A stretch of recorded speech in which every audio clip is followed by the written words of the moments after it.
चाहिए कि हमें 6 महीना 1 वर्ष हो गए नाम जप करते हुए, कोई हमें परिवर्तन तो नहीं दिखाई दे रहा। 1 महीना अगर हम नाम जप कर रहे हैं या 1 वर्ष नाम जप कर रहे हैं तो ये सत्य चिंतन है। सत्य चिंतन कभी व्यर्थ नहीं होता। तुम्हें पता नहीं है कि तुम्हारे कितने अशुभों का नाश कर चुका है नाम, यदि वास्तविक आप जप रहे हैं। संचित कर्मों को पहले भस्म करता है नाम। इसीलिए नवीन उपासक को यह अनुभव नहीं होता कि नाम का फल क्या है, क्या आनंद है, क्या दुख मिटता है। इसलिए प्रार्थना है आप अपने अज्ञान के कारण कहीं नाम जपना ना छोड़ दे कि जब से नाम शुरू किया हमें कोई लाभ नहीं दिखाई दे रहा, हमें नौकरी नहीं मिल रही, हमारा काम नहीं बन रहा, हमारे दुख नहीं मिट रहे और दुख बढ़ रहे हैं। ऐसा आपको माया अनुभव कराएगी। पर आपको दृढ़ विश्वास रखना है सद्गुरुदेव के वचनों में, शास्त्र वचनों में, संतवाणी में। इसी विश्वास के सहारे हम अध्यात्म बल से युक्त हो जाते हैं। नहीं तो जब हम नाम जप करते हैं तो सबसे पहला काम नाम का होता है गोदाम में आग लगाना। जो हमारे संचित कर्मों का शुभ अशुभ गोदाम है उसको भस्म करता है। अब ये बात पता नहीं है तो वो वर्तमान में तत्काल फल देखना चाहता है कि हम नाम जप किए तो हमारी सारी कामनाओं की पूर्णता हो ही जानी चाहिए। नहीं, नाम जप का फल क्या हुआ, वो ऐसा सोचता है। पर ऐसा नहीं है। नाम जप सबसे पहले अशुभों का नाश करता है, फिर शुभ फंसाने वाले जो होते हैं वो उनका भी नाश कर देता है। इसके बाद क्रियमाण पूरा परम पवित्र करके भगवद अर्पित कराता है, प्रारब्ध भोगने की सामर्थ्य देता है। फिर आनंद का ऐसा उन्माद होता है, आनंद की ऐसी उत्तम अवस्था होती है जो वाणी से वर्णन नहीं की जा सकती। आप धैर्यवान बने, उत्साह पूर्वक नाम का जप, नाम का कीर्तन, नाम का चिंतन करें। परिणाम बहुत मंगलमय होगा। थोड़ा धीरज रखें, थोड़ा विश्वास करें। न एक एक नाम आपको उठा रहा है, अभी आपको समझ में नहीं आएगा। जब आपके पाप नष्ट हो जाएंगे, हृदय निर्मल होने लगेगा, तब आपको समझ में आएगा। मेरा मन प्रियाजू की कृपा से इस प्रेम रस में आविष्ट हो गया है। अब मेरे लिए वृंदावन से उत्तम कोई नहीं, क्योंकि वृंदावन ने मुझे प्रियाजू प्रदान किया, प्रियाजू के चरणों का प्रेम प्रदान किया, राधा नाम प्रदान किया। अब किसी की कोई मर्यादा नहीं।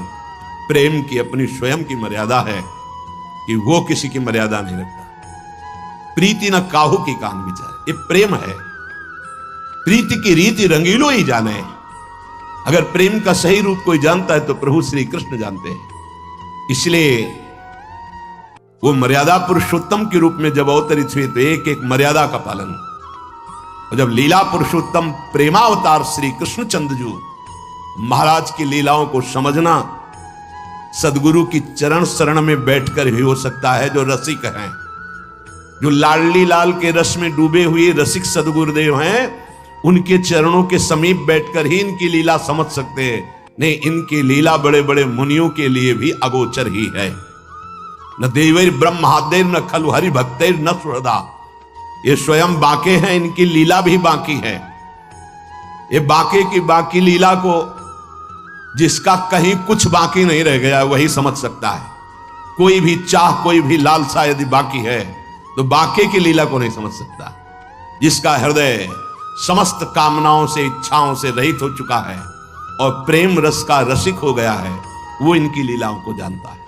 श्रीपाद कह रहे, ये मैंने इसलिए कहा कि मेरा मन श्यामा श्याम के प्रेम में अब प्रवेश कर गया है और ये प्रेम पंचम पुरुषार्थ है। तो उपासक को बड़ी कृपा है यदि वृंदावन धाम आने को मिले, आश्रय मिले, वास करने को मिले, उसमें विशिष्ट कृपा के सत्संग मिल जाए। सत्संग से हमारे समस्त संशयों का नाश हो जाता है और हृदय दृढ़ हो जाता है कि अब मैं मुक्त होना चाहता हूं। जीवन मुक्त महापुरुष ही प्रेम में प्रवेश होता है, ध्यान रखना। प्रेम रस तभी प्राप्त होता है, पहले प्रेम जीवन मुक्त करता है। तत्वबोध कराता है। सर्वान वस्तु तया निरीक्ष परम स्वाराध्य बुद्धिर्मम, जो उपनिषद कहते हैं सर्वम खलमिदम ब्रह्मणे नानास्ति किंचन, इसका पहले बोध होता है, फिर प्रेम रस प्राप्त होता है। जीवन मुक्त करके विदेह स्थिति से फिर वो प्रेम प्रदान करते हैं। जैसे पांचों भूले देह शुद्धि, ये विदेह स्थिति है, तब छठे भावना रास की, तब वो भावना में प्रवेश करता है। इतनी ऊंचाई हम अपने साधन बल से नहीं प्राप्त कर पाते, ये गुरु कृपा बल से। तभी कहा है रे मन रसकन संग बिन रंच न उपजे। एक साधारण बिना साधन जानने वाले को भी प्रिया जो मिल गए। क्यों? क्योंकि सीधे रसिक कृपा और आसक्ति मेरी लाडली मेरी प्रियाजू। वो दुनिया के शास्त्रों का परिचय नहीं जानता, सिद्धांतों का परिचय नहीं जानता, बस उसके हृदय में एक बात बैठ गई, मेरी प्रियाजू, मेरी स्वामिनी, मेरी प्राण प्रिय सखी लाडली जू, बात बन गई। ये जन्म बंधन से कर्म बंधन से मुक्त होना बहुत कठिन विषय, बहुत कठिन। जब शास्त्रों का स्वाध्याय करो तब पता चलता है। तभी कहते हैं भगवत प्राप्ति अत्यंत कठिन, पर वो गलत शब्द है। भगवत प्राप्ति अत्यंत सरल। संसार का राग, शरीर का राग छोड़ पाना बड़ा कठिन। इसीलिए परिणाम को वो कठिन बोल देते हैं। परिणाम को कठिन बोलने से घाटा हो जाएगा, हम डर जाएंगे कि हम भगवत प्राप्ति नहीं कर पाएंगे।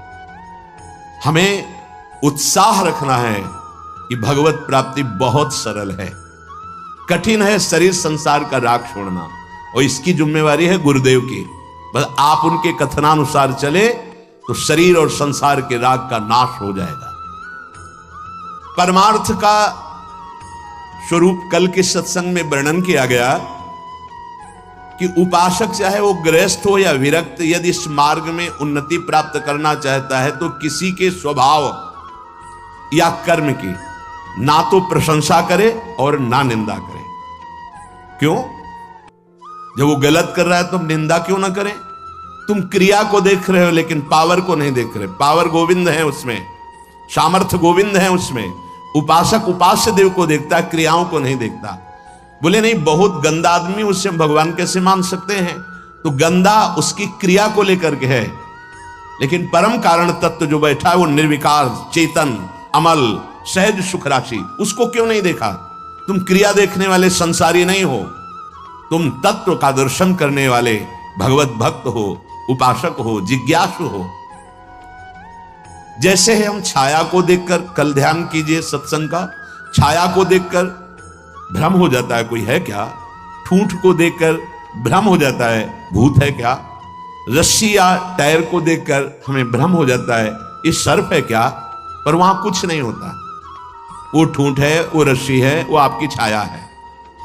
ठीक ऐसे ही पूरे संसार में आपके सिवा कुछ नहीं है। सच्ची माने आपको भ्रम होगा, कैसे ऐसे हो सकता है?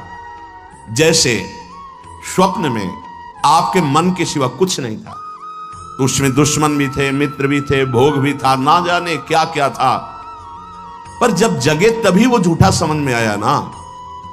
स्वप्न में तो आपको सब सत्य लग रहा था, ऐसे ही अज्ञान से युक्त होने के कारण आपको ये नानात्व सत्य लग रहा है। स्त्री पुरुष, अच्छा बुरा, नीच उत्तम मध्यम, ये आपको लग रहा है। श्री भगवान कह रहे हैं बहुत गूढ़ प्रसंग है। अगर आज का प्रसंग समझ लेंगे तो प्रियाजू के चरणों में लिपट जाएंगे कि मेरे बस की बात नहीं। ध्यान से सुनिएगा। आत्मैव तदिदं विश्वम सृज्यते सृजति प्रभु। बहुत सुंदर विषय। भगवान ने अपने आप से अपने आप का सृजन किया है, दूसरा कुछ नहीं। आत्मैव तदिदं विश्वम सृज्यते सृजति प्रभु त्रायते त्राति विश्वात्मा ह्रियते हरितीश्वरः। उसने अपने आप से अपने आप को बनाया। त्रायते त्राति विश्वात्मा ह्रियते हरितीश्वरः, और अपने आप से अपने आप की रक्षा की, पालन किया। और फिर ह्रियते हरितीश्वरः, फिर अपने आप से अपना संहार किया। यह है सत्य विषय। उद्धव तस्मान्नहात् बनोन्यस्मा दन्यो भावो निरूपितः निरूपितेयं त्रिविधा निर्मूला भातिरात्मनि इदं गुणमयं विद्धि त्रिविधम मायया कृतम। इसलिए उद्धव तुम सच्ची बातें समझो, मैं अपने आप से अपने आप को रचा, अपने आप से अपने आप का पालन किया और अपने आप से अपने आप का संहार कर लूंगा। किसको दोष दर्शन दें, किसकी निंदा करें, किसकी प्रशंसा करें? कोई दूसरा हो तब ना।